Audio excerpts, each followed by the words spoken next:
마가복음 15장 15절부터 23절까지입니다.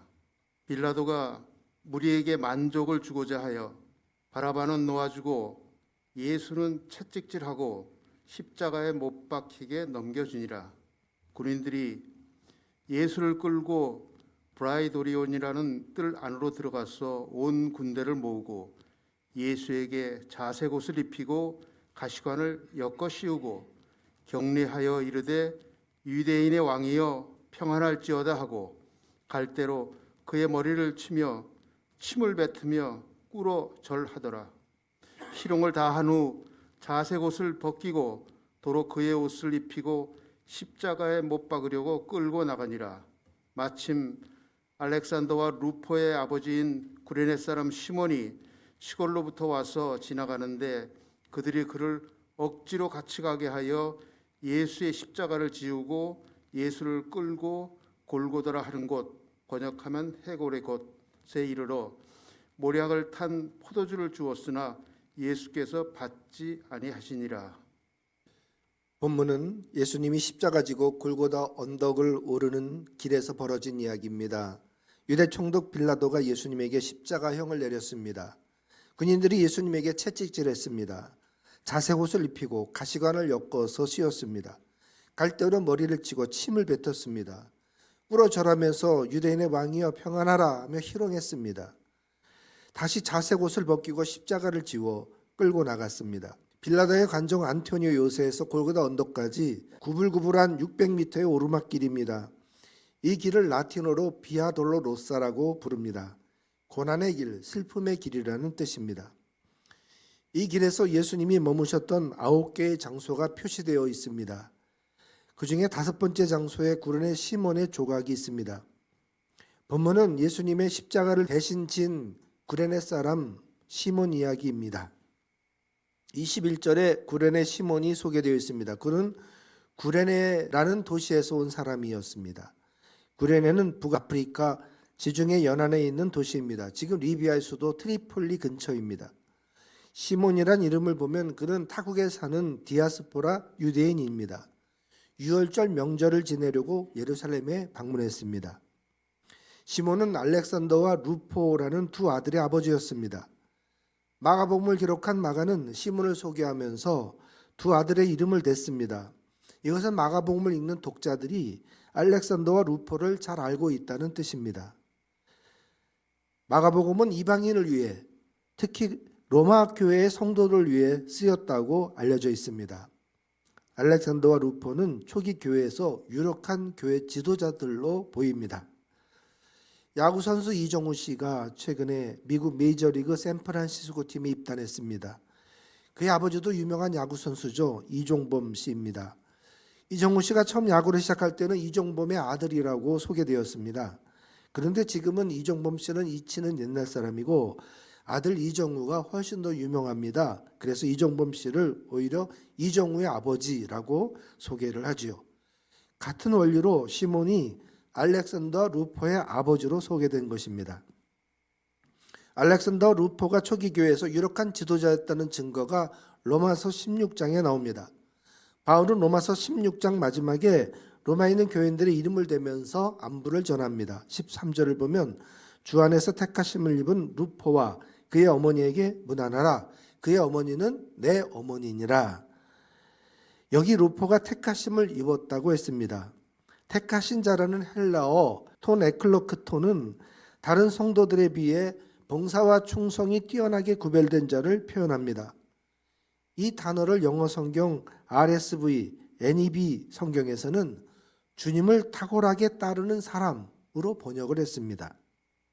거기에 바울은 루포의 어머니를 내 어머니라고 소개합니다. 물론 친어머니는 아닙니다.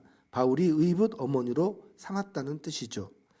바울이 이 정도로 가까운 인연이라면 특별합니다. 바울과 루포의 어머니 사이에 어떤 일이 일어났는지는 알지를 못합니다. 바울이 전도여행을 하던 중 구레네 시몬의 가족을 만났을 겁니다. 바울이 이 가정에 전도를 한 건 아닙니다. 이미 시몬의 가정은 예수님을 믿고 있었습니다. 바울은 시몬의 아내 루포의 어머니에게 사랑과 도움을 많이 받았습니다. 그래서 아예 바울이 어머니로 삼고 의지하고 따랐습니다. 이건 굉장한 사건입니다. 바울은 주로 사람들을 사랑을 베풀고 섬겼습니다. 그런데 거꾸로 사랑과 도움을 받았다는 거죠. 20여 년 전에 EBS 방송에서 바울의 1차 선교지 탐방 프로그램을 방영한 적이 있었습니다. 그때 구브로 섬의 어느 산에 구브로 시몬 기념 교회터가 나왔습니다. 시몬이 이곳에 전도하고 세운 교회라는 거죠.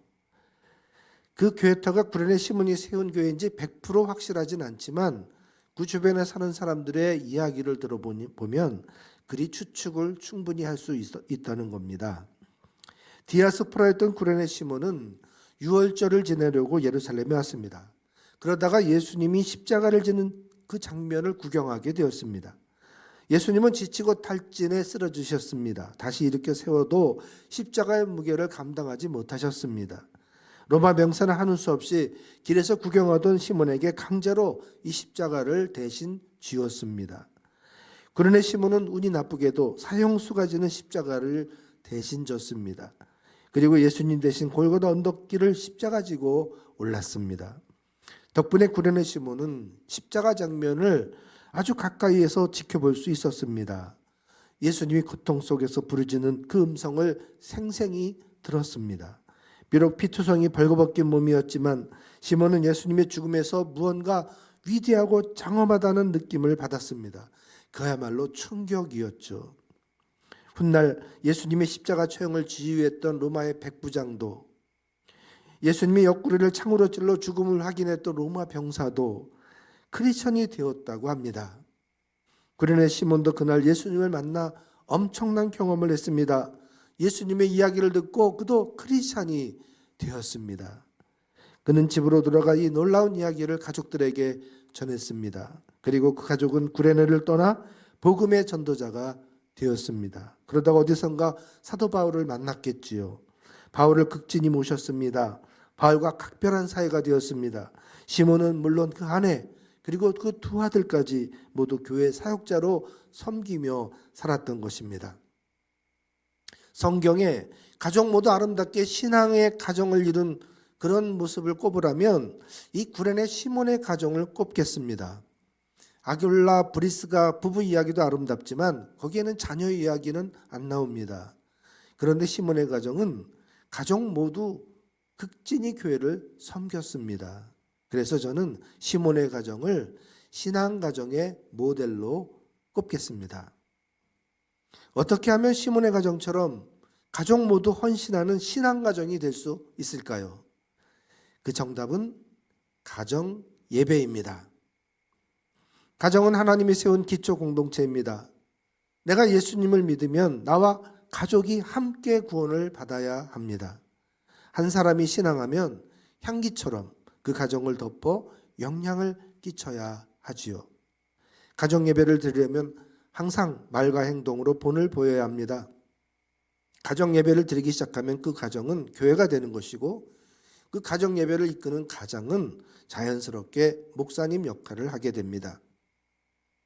일주일에 한 번이어도 가정 예배를 위해서 가족들이 시간을 맞춰 한 자리에 모여야 하죠. 이 자리가 억지로나 강압이 있어서는 안 됩니다. 모두 기쁨으로 기꺼이 참여하게끔 이끌어야 합니다. 그러려면 가정 예배가 아주 유익하고 필요하다고 공감할 수 있어야 하죠. 거기까지 가는 것도 쉽지 않을 겁니다.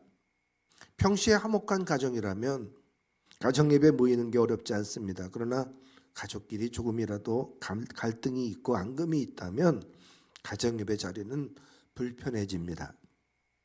그래서 먼저 신뢰를 회복하고 이 불편한 관계를 푸는 게 먼저입니다. 우리나라 아버지들은 대체로 바쁩니다. 새벽부터 밤늦게까지 바삐 일하죠. 집을 자주 비우기도 합니다. 그런 생활을 오래 하다 보면 그 소홀함이 굳어집니다. 아버지가 돈을 버느라고 자녀들의 영혼을 돌볼 시간이 없고 그들의 안전에 별 관심을 기울이지 않으면서 그리스도를 경외하지도 않고 영혼을 사모하는 마음이 없다면 가정 예배를 귀찮은 의무로 여기게 될 것입니다.